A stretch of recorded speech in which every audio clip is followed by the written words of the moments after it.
All right, everyone, how's it going? Hopefully you guys are doing well.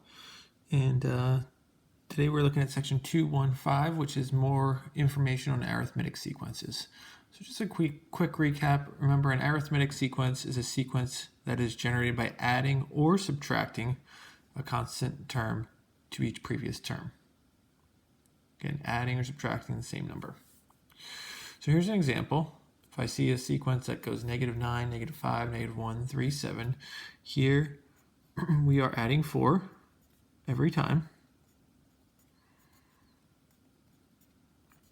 And just remember, when you write sequences, this number you see is the first number you see. So this is the first term, the second term, the third term, the fourth term, the fifth term, and you always must work back to term number 0. So if I'm adding 4 going to the right, I would have to subtract 4 going to the left, so that would be -13. Some vocabulary we have here, the word common difference. This is very important. Word common difference is what you add or subtract to get the next term. So here our common difference is 4, because we're adding 4 to get our next term. If you recall from our previous lesson though, the common difference, what we're adding or subtracting, is also the slope. So make a note of that. This is the slope of the line. That will make your life much easier if you realize that. Initial value is term number 0 in the sequence, so remember, we always got to go back to term 0. And then equations for arithmetic sequences. Remember, since you're adding or subtracting, that's going to be a linear pattern, so it's going to be linear, y equals mx plus b, but we just have different notation. Remember, instead of a y, we have t of n. Instead of an x, we have n. And so if I were to write an equation for this sequence up here, I would have t of n equals, remember, my slope is my common difference, or what I'm adding or subtracting. Here I'm adding 4, so my slope is 4. I have n instead of x, and then my b is my 0 term, so that would be -13. Just remember, you can always double check. Like if I plug 2 in here, -5 should come out. So if I plug 2 in for n, 4 times 2 is 8. 8 minus 13 is -5. So that does check out. All right, so now it says consider the sequence t of n equals -4, -1, 2, and 5. And then it says write a rule for t of n assuming n equals 1. And this n equals 1 you may see from time to time. That just means the first number you see is term number 1. So therefore, term number 1 is -4. First term I see, second term, third term, fourth term, and we are adding 3.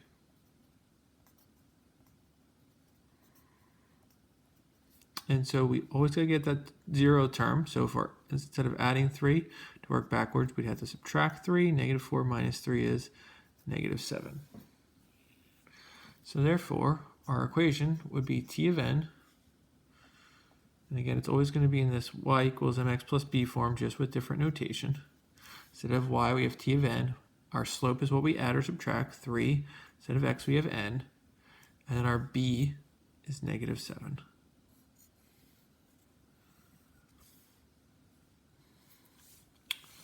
So then it says, is it possible for t of n to equal 45? Justify your answer.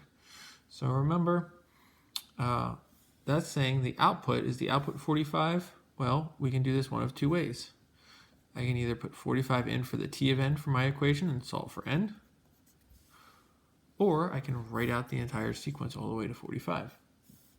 So let's just do this first. I'll solve for n. So that'd be 52 equals 3n, and when I divide by 3, I get n equals 17.3 repeating. So therefore, no, 45 is not going to be in the sequence because n is a decimal. I could also write out this sequence. So if I continue from here, 5, after 5 I'd have 8, 11, 14, 17, 20, 23, 26, 29, 32, 35, 38, 41, 44, 47. And if you notice, the sequence goes from 44 right to 47, skips over 45. And that's showing that, yeah, this end was a decimal. It skips from 44 to 47, skips 45. And so that's another way you could have done this. Now, I don't want to be doing this every time because it could be long, but I'm just visually showing you that, yeah, because this is a decimal, it's skipping over. So we can say, no, n is a decimal. The sequence skips over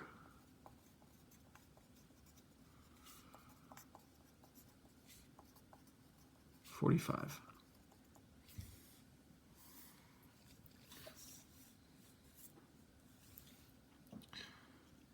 Now it says for the function f of x equals 3x minus 7, is it possible for f of x to equal 45? So it's the same idea. We're putting 45 in for now f of x. We solve for x, that's an x.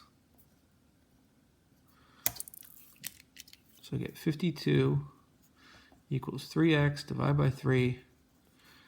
And again, I get x equals 17.3. But now since we're talking about function, remember functions are continuous, sequences are not. You can have decimal inputs for sequences.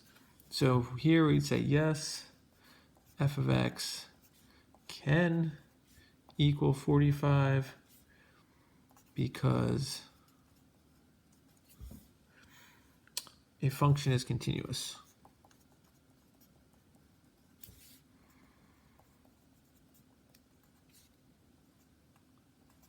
And can have decimal inputs.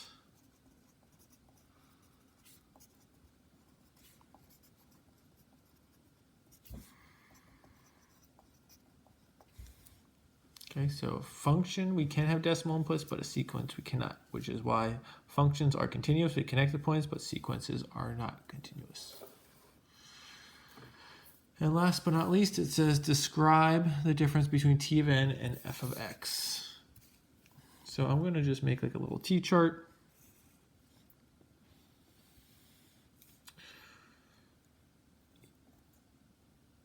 Actually, I'll just make two sides.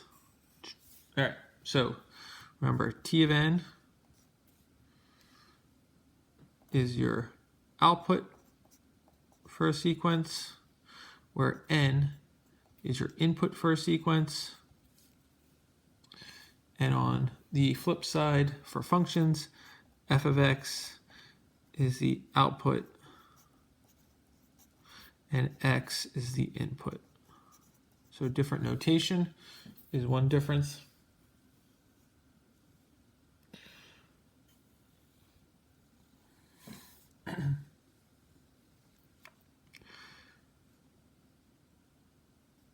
Just remember that t of n is the sequence, f of x is the function, and then we can say that t of n sequences are discrete graphs.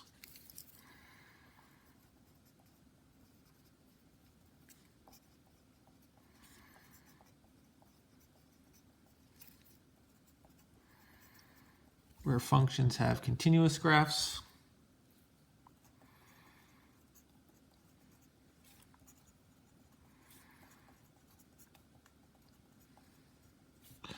And then the last big idea kind of builds off this sequence, discrete versus continuous, is that here the inputs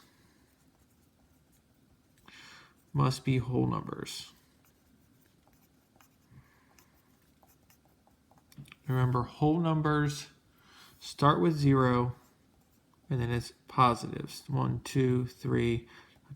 No negatives, no decimals. Where inputs for a function can be all real numbers.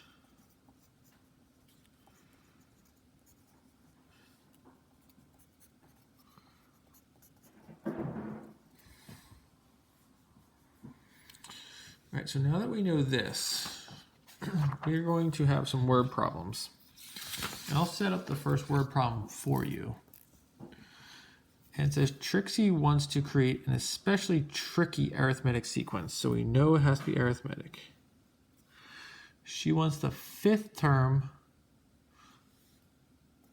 of the sequence to equal 11 and the 50th term to equal 371. Is it possible to create an arithmetic sequence to fit her information? If it is, find the rule. And again, a rule is an equation. Rules an equation. The initial value and the common difference for the arithmetic sequence. If it's not explained, why not? So, arithmetic sequence, we're thinking y equals mx plus b. Again, it's going to be in that form. And it says the fifth term is 11. Well, remember, the term number is the input. So this would be 5, and my output is 11. So 5, 11 would be the ordered pair. And then I have 50th term to equal 371. So 50, 371. And so ultimately, this just becomes a problem we did in the pre-chapter. Find the equation of the line that goes through these 2 points. All right, so go ahead and find the equation line that goes through these 2 points and just make sure you're using proper notation of t of n and n for sequences. As you go to number 3, just remember this word common difference means slope. Okay, so pull out information to help you do number 3, and then obviously you'll do 4 as well. All right, good luck.